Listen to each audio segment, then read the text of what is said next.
Most exciting engineering branches.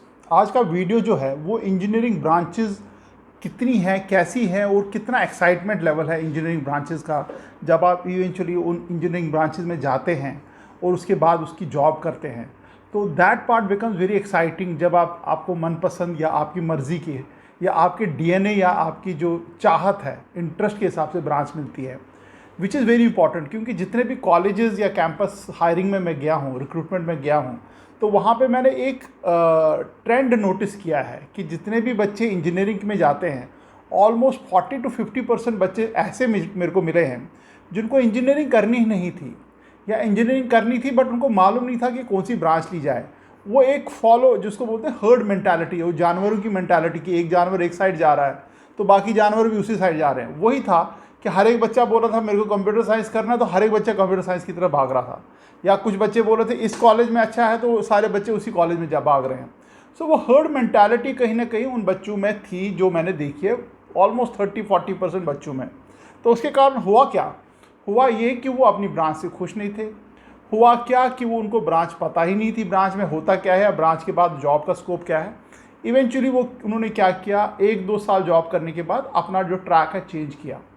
Track change करने के बाद कुछ तो एमबीए करने कर चले गए, कुछ लोग बाहर किसी कंट्री में कुछ और जॉब करने बैठ गए और बहुत सारे लोग तो मार्केटिंग वगैरह करने बैठ गए। तो इसका मतलब ये हुआ कि जो काम के लिए हम लोग इंजीनियरिंग की थी वो काम पूरा नहीं हुआ।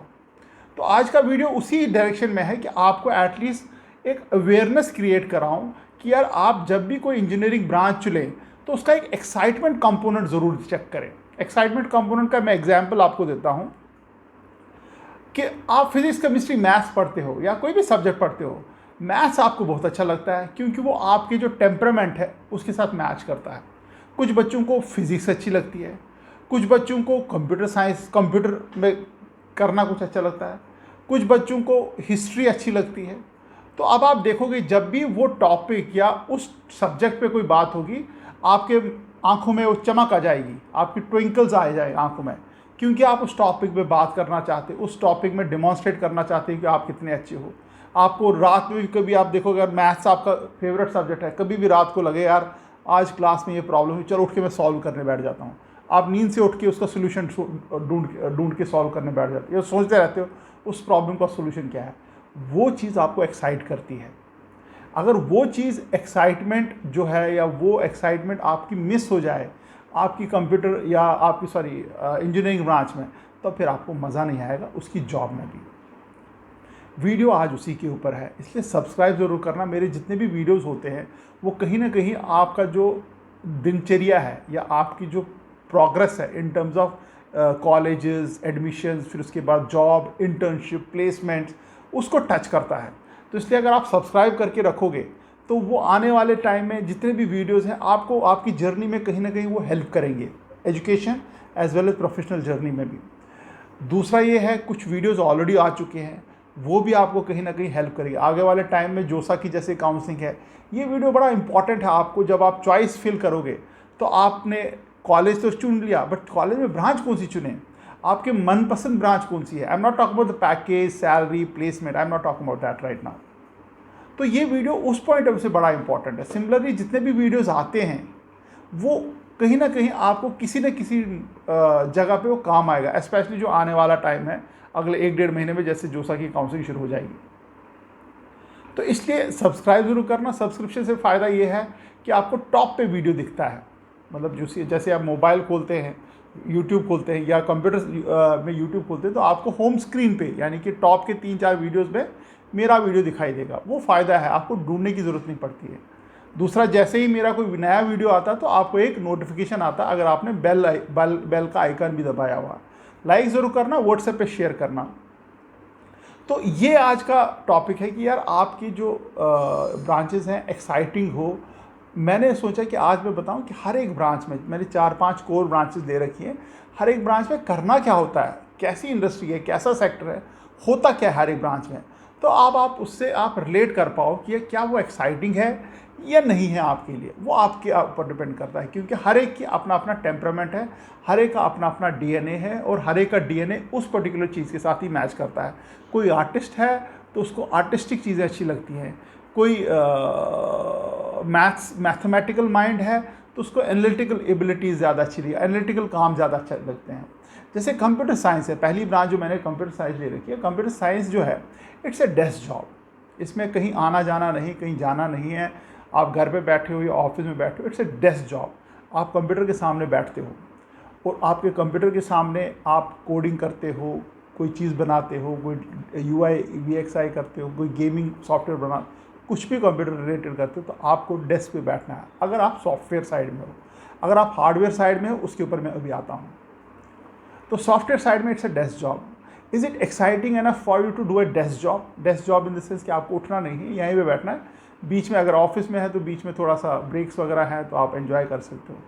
बट इसमें एक्साइटमेंट क्या है? एक्साइटमेंट दो टाइप की एक्साइटमेंट है। एक तो वर्क कल्चर एनवायरनमेंट है, जो बड़ी बड़ी ग्लास बिल्डिंग्स हैं, ये IT के ऑफिसेज हैं। जितने भी आप जाओगे कहीं पे भी, बॉम्बे में या बेंगलोर में या दिल्ली में, आप गुड़गांव साइड या बेंगलोर में वाइट फील्ड साइड या नई मुंबई साइड जाओगे तो आपको बड़ी बड़ी ग्लास बिल्डिंग्स दिखती हैं। तो वो ऑफिसेज हैं सॉफ्टवेयर, जो सॉफ्टवेयर के इंजीनियर्स हैं, सॉफ्टवेयर वाले जो काम करने वाले, वो उसी ऑफिस में बैठते हैं। अच्छा खाना, हाई फाई लाइफस्टाइल, लोग जो है काफ़ी ट्रेंडी हैं, वो लाइफस्टाइल आपको कहीं ना कहीं अट्रैक्ट करता है या नहीं करता है, that is up to you. आप जीन्स पहन के जाओ, बहुत से ऑफिस मैंने अपना शॉर्ट्स पहन के जाओ, टॉप्स पहन के जाओ, टैटू लगा के जाओ, कोई टेंशन नहीं है। वो एक लाइफस्टाइल है कंप्यूटर सॉफ्टवेयर बच्चों का। Plus you get lot of excitement when you develop something. आप जब डेवलप करते हो तो अब आप फिर क्या होता है कि आप अपने फ्रेंड्स को बताते हो, यार इसमें जो इस सॉफ्टवेयर में, I remember one of my मतलब फ्रेंड का बेटा था। सो ही स्टार्टेड से, he was working in A company, he start से, अंकल जो ये वाला है ना, ये जो आप ये आइकन दबा रहे हो, ये वाला, इसमें ये मैंने डेवलप किया हुआ है। मतलब सी द एक्साइटमेंट लेवल कि यार he was taking lot of pride, ये मैंने डेवलप किया हुआ है। सो वो एक प्राइड है, उसके साथ चलता है। सो ये एक्साइटिंग कंपोनेंट है। सैटरडे संडेज ऑफ है, वर्क लाइफ बैलेंस अच्छा है, और आपको जो कंप्यूटर सॉफ्टवेयर इंडस्ट्री में जो एक्सपोजर है वो फिनोमिनल है, क्योंकि इंटरनेशनल प्रोजेक्ट्स भी आते हैं। कभी आपको फ्रांस भेज दिया जाएगा, कभी USA भेजा जाएगा, कभी 2-2 साल तक आप USA में बैठे हो, तो वो एक्साइटिंग है। वो एक्साइटमेंट फैक्टर है कंप्यूटर साइंस में। सैलरी की बात नहीं कर रहा हूँ मैं।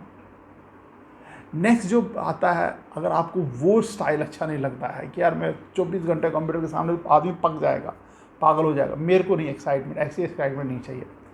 नेक्स्ट इज़ आर्किटेक्चर या प्लानिंग। ये दो अलग अलग ब्रांचेस है, प्लानिंग और आर्किटेक्चर इंजीनियरिंग। अब ये है क्या, अगर आप क्रिएटिव माइंड के हो, आपको हर दिन कुछ ना कुछ नया या अजीब बनाना है या इनोवेट करना है किसी डिज़ाइनिंग में। जो बड़ी बड़ी बिल्डिंग्स आप देखते हो या बड़े बड़े ब्रिजेस देखते हो या सड़कें देखते हो, इसमें डिज़ाइन होता है, या बिल्डिंग में डिफरेंट आर्किटेक्चर होता है, वो सारा आर्किटेक्चर्स होते हैं। आर्किटेक्चर इंजीनियर जो होते हैं उनका काम होता है, वो इस चीज़ को डिज़ाइन करते हैं और काफ़ी दिमाग लड़ाते हैं। ऐसा नहीं कि एक बना दिया, एक पिक्चर बनाया, ऐसे डिज़ाइन किया, उसके ऊपर पीछे से स्ट्रक्चरल इंजीनियरिंग का भी दिमाग चलता है। ये अगर मैं इतनी बड़ी बिल्डिंग बना रहा हूँ या बना रही हूँ और ऐसे टेढ़ा तिरछा कर रही हूँ बिल्डिंग को, तो उसके पीछे वो क्या सपोर्ट कर पाएगा, नहीं कर पाएगा। It's a very challenging job. मतलब जितने भी आप आड़े तिरछी बिल्डिंग्स देखते हो या आड़े तिरछे ब्रिज या कुछ नायाब सी चीज़ देखते हो और आप दांतों तो उंगली चबा के बैठते हैं, अरे ये कैसे होता होगा। So that is architecture engineering. और प्लानिंग इंजीनियरिंग, जैसे आपके रोड्स हैं, टाउनशिप्स हैं, या आपके सीवेज है, आपकी पाइप्स कहाँ कहाँ से जा रही हैं, that is all planning. So architecture and planning, अगर उसमें आपको एक्साइटमेंट लगता है कि यार मैं जाऊँ, देखूँ, नए नए डिज़ाइन देखूँ, उनको बनाऊँ, वो चैलेंज आपको अगर एक्सेप्ट करता है, तब ये ब्रांच आपके लिए है। क्योंकि इसमें आपको हर कोई चीज़ नई बनानी है, आपको कोई पुरानी चीज़ को ठीक नहीं करना है। It is not a job कि आप पुरानी चीज़ ही में लगे हो, यार it is not a software engineering जहाँ पे कंप्यूटर के सामने कुछ ना कुछ कर रहे हो। आप जा रहे हो, एक्सप्लोर कर रहे हो, कॉपी पेन है आपके पास, ड्राइंग शीट्स हैं, कुछ ना कुछ बना रहे हो, कुछ ना कुछ आप अजीब चीज़ें सोचते रहते हो, क्रिएटिव माइंड है आपका, तब ये आपके लिए है। उसके बाद आते हैं civil engineering. Civil engineering road, bridges, dams, airport, sewage system, pipelines, structural component, buildings, railways, जो भी काम आप देख रहे हो, जो भी आप नज़र घुमा के देखोगे आसपास, बिल्डिंग, रोड, सड़कें, वो सारा सिविल इंजीनियर का काम है। उसको डिज़ाइन करना भी सिविल इंजीनियर कुछ हद तक काम है। आई एम नॉट सेइंग मतलब अजीबोगरीब या आर्किटेक्चर वाला काम, बट डिज़ाइन करना भी। And somebody who cannot sit in on a table, कि 24 घंटे टेबल पे बैठना नहीं है, घूमना है एक प्रोजेक्ट से दूसरे प्रोजेक्ट, धूल, मिट्टी, धूप, नो एयर कंडीशन। अगर वो जॉब आपको एक्साइट करता है तो ये आपके लिए है। सेक्टर मैंने बता दिए कहाँ पे। Railway is a very big, मतलब they hire civil engineers like in bulks. Government organisation में बहुत सारे सिविल इंजीनियर जाते हैं। रोड, डैम्स, जो जो आप देख पाते हो आसपास, जो ज़मीन के ऊपर बना पड़ा है, वो सिविल, इवन द फैक्ट्रीज़, वो सिविल इंजीनियर बनाते हैं। फैक्ट्रीज़ आपको लगता होगा बड़ा आसान सा शेड है, नहीं, it's a very complicated path. काफ़ी डिज़ाइनिंग देखनी पड़ती है, काफ़ी उसको सोच समझ के बनाना पड़ता है। So that's all civil engineering comes to picture. In case you take lot of pride in saying that यार ये बिल्डिंग मैंने बनाई है, या ये डैम मैंने बनाया है, ये रोड मैंने बनाया है, और उससे आपको एक्साइटमेंट मिलती है, this is a branch for you. एक प्रोजेक्ट किया 1-2 साल, दूसरी जगह शिफ्ट हो गए, दूसरा प्रोजेक्ट किया 1-2 साल, तीसरी जगह शिफ्ट। मोनोटनी का सवाल ही नहीं, एक ही जगह बैठने का सवाल नहीं, घूमते रहे हो, धूल मिट्टी, शाम को जब घर आए तो कपड़े आपके बिल्कुल गंदे मंदे पड़े हुए हैं। That is civil engineering. अगर वो लाइफस्टाइल आपको एक्साइट करता है तो ये है। खाने का टाइम नहीं, लंच पता नहीं कहाँ करना है, कहीं ढाबे पे खा लिया, कहीं 5 स्टार होटल में खा लिया, कहीं मज़दूरों के साथ खा लिया, तो कहीं CEOs के साथ खा लिया। So this is civil engineering. फिर इलेक्ट्रिकल इलेक्ट्रॉनिक्स इंजीनियरिंग, ये भी डिफरेंट टाइप की इंजीनियरिंग, जहाँ पे आपको laptops, computer hardware, electronics, television, LEDs, LCDs, radio frequencies, बड़े बड़े ग्रिड जो है, इलेक्ट्रिकल ग्रिड हैं, ये सारी चीज़ें जो हैं वो इलेक्ट्रिकल इलेक्ट्रॉनिक्स कम्युनिकेशन इंजीनियर्स वगैरह जो बनाते हैं उस पर काम करते हैं, उनकी फैक्ट्रीज़ में काम करते हैं। इसका अलग ही नशा है, इस ब्रांच का भी अलग नशा है, क्योंकि आप इसको हाईटेक इंडस्ट्री भी बोल सकते हो, क्योंकि इसमें टेक्नोलॉजी कूट कूट के भरी होती है। कुछ कुछ सेक्टर में, जैसे मोबाइल टेक्नोलॉजी है, हर दिन कुछ नया आ रहा है, हर दिन नए स्टाइल के मोबाइल्स आ रहे हैं, तो उसके पीछे जो दिमाग है या उसके पीछे जो काम करने वाले लोग हैं वो इलेक्ट्रिकल इलेक्ट्रॉनिक्स कंप्यूटर इंजीनियर भी होते हैं उसमें, हार्डवेयर में। कम्युनिकेशन इंजीनियर्स, जैसे 5G अभी रोल आउट हो रहा है, दैट्स ऑल कम्युनिकेशन इंजीनियर्स। क्या वो चीज़ टेक्नोलॉजी जहाँ हर दिन चेंज होती जा रही है, हर दिन अपने आप को अपग्रेड करना है। अनलाइक सिविल इंजीनियरिंग, एक प्रोजेक्ट 2-3 साल चल रहा है, फिर दूसरा प्रोजेक्ट 2-3 साल चल रहा है, या अनलाइक आर्किटेक्चर नया ही कुछ बन रहा है, नए कुछ सोच रहे हैं, कुछ ऑलरेडी एग्जिस्ट नहीं करता। यहाँ पे टेक्नोलॉजी चेंज हो रही है, यहाँ पे हर दिन कुछ नई टेक्नोलॉजी आ रही है। पुराना जो आपने आज बनाया था 2 महीने 3 महीने बाद पुराना हो गया वो। इतनी तेज़ी से इलेक्ट्रिकल इलेक्ट्रॉनिक्स कम्युनिकेशन ये इंजीनियरिंग चल रही है। आज से 2 साल पहले डिफरेंट टाइप का टेक्नोलॉजी होती थी, अब डिफरेंट टाइप की टेक्नोलॉजी आ गई है। काफ़ी फास्ट पेस्ड है, कुछ सेक्टर्स तो बहुत ही तेज़ हैं इसमें। उसके बाद है इसका मैकेनिकल इंजीनियरिंग। इसमें क्या होता है, मैकेनिकल, प्रोडक्शन, ऑटोमोबाइल, ये सारी मतलब मिलती जुलती कज़न्स हैं आपस में इंजीनियरिंग। एरोस्पेस सेक्टर है इसके लिए, ऑटोमोबाइल सेक्टर है, रोबोटिक्स सेक्टर में भी काम आता है। रोबोटिक्स यानी कि जो आप फैक्ट्रीज़ वगैरह में जाओगे तो वहाँ रोबोट्स एक गाड़ी में जैसे पुर्जे फिट कर रहे होते हैं, एक रोबोटिक्स आर्म यहाँ से आती है दरवाज़ा लगा रही, दूसरी रोबोटिक्स आर्म यहाँ से शीशा लगा रही। That's all part of the mechanical engineering. Mechanical engineering no longer की गाड़ी के नट बोल्ट खोल रहे हैं, अब आपको हाई टेक काम करना है। इनफैक्ट अगर आपने स्मार्ट मैन्युफैक्चरिंग का नाम सुना होगा, smart manufacturing also is extension of this engineering only, क्योंकि मैन्युफैक्चरिंग अब स्मार्ट होती चली जा रही है। अब मैन्युफैक्चरिंग वो पुराने ज़माने की मैन्युफैक्चरिंग रही नहीं, अब इसमें एक्साइटमेंट बहुत ज़्यादा है। एक्साइटमेंट इन द सेंस कि आप एक लार्ज वर्कफोर्स के साथ काम कर रहे हो, you are part of a large, very large team, जहाँ पे 8,000, 9,000, 10,000 लोग काम कर रहे हैं। एक फैक्ट्री है जहाँ पे आपको कोई डिफ्रेंशिएट नहीं कर पाएगा कि आप CEO हो या आप एक मामूली से मजदूर हो, सबकी यूनिफॉर्म सेम है, सब एक ही कैंटीन में खाना खाते हैं। ये एक डिफरेंट टाइप ऑफ लाइफस्टाइल है। हर एक दिन आपको पता है कि मेरे को क्या काम करना, अगले साल तक का आपको मालूम है मेरे को क्या काम करना है। बिल्कुल प्रोसेस ड्रिवन है, बड़ा डिसिप्लिन्ड वर्क कल्चर है यहाँ पे। ऐसा नहीं कि मैं आज काम कर रहा हूँ वो 2-3 महीने बाद चेंज हो जाएगा, जैसे इलेक्ट्रिकल का काम है या कंप्यूटर साइंस का है या आर्किटेक्चर का, बिल्कुल नई चीज़ें हैं। यहाँ पे पता है यार, अगर मैं मारुति में हूँ तो अगले 5 साल तक ऐसा ही काम चलेगा, अनलेस एंटिल कुछ थोड़ी सी मॉडिफिकेशन हो जाए, कुछ पुर्जे चेंज हो जाए या कुछ टेक्नोलॉजी चेंज हो जाए। Everyone is in a same uniform, एक कल्चर, एक यूनिफॉर्मिटी आपको दिखती है, और पीस ऑफ माइंड, कोई अफरा तफरी नहीं, कोई भागम भाग नहीं। जो भी प्रोजेक्ट सेटअप होगा वो अगले 5 साल 10 साल के लिए सेटअप होगा। ऐसा नहीं कि आईटी कंपनी के लिए, जैसे आईटी कंपनी में चैलेंजेस क्या होते हैं कि आज कंपनी है कल कंपनी ही नहीं है। ये सेक्टर जो मैं बोल रहा हूँ, मैकेनिकल इंजीनियरिंग के जो सेक्टर्स होते हैं वो काफ़ी लॉन्ग टर्म सेक्टर्स होते हैं, मतलब पीस ऑफ माइंड है। आज फैक्ट्री डाली तो उसकी प्रोडक्शन 2 साल 3 साल बाद आएगी, प्रोडक्शन आके फिर उसका स्टेबलाइज जो होगा अगले 5-7 साल में, यानी कि 10-12 साल तक तो बिल्कुल स्मूथ चलना है, उसके बाद ग्रोथ होनी है। दिस इज़ अ सेक्टर, अगर उसमें पीस ऑफ माइंड आपको चाहिए तो this is a sector you should be interested in. फिर उसके बाद केमिकल इंजीनियरिंग है। Chemical engineering mostly manufacturing sector में होती है, लेते हैं लोग। Pharmaceutical, health care, design construction, pulp and papers, petrochemical, food processing, chemicals, micro electronic, electrical, advance material, polymer, ये ऐसे हैं। जैसे पेंट है, आपका ऑयल है, आपकी इंडस्ट्रीज़ है जहाँ जहाँ पे आपका केमिकल्स यूज़ होते हैं, जैसे ड्रग्स वगैरह हैं, दवाइयाँ बनाने वाली, वहाँ पे केमिकल इंजीनियरिंग की ज़रूरत है। और the good part about the chemical engineering is कि हर एक जगह चाहिए होगा। ऐसा नहीं कि केमिकल इंजीनियरिंग के लिए कोई अलग स्पेसिफिक इंडस्ट्री है। अगर आप मैन्युफैक्चरिंग, मारुति मान लीजिए, मारुति है, मारुति सुजुकी की गाड़ियाँ बनाती है, बट वहाँ पे भी केमिकल इंजीनियर चाहिए। मान लीजिए आप एयरलाइंस कंपनी है, वहाँ पे भी केमिकल इंजीनियरिंग चाहिए। मान लीजिए आप कोई सिविल इंजीनियरिंग कंपनी है, कंस्ट्रक्शंस बनाते हैं, बड़े बड़े मतलब डैम्स बनाते हैं, कुछ बनाते हैं, वहाँ पे भी chemical engineering to check the strength of the structure, क्या ओरोजन होगा, अगर ब्रिज बना रहे हैं तो कब तक उस ब्रिज की लाइफ क्या है, क्या क्या केमिकल उसके ऊपर लगाया जाए या किस केमिकल से वो बनाई जाए, क्या क्या उसको, so that that structure is protected.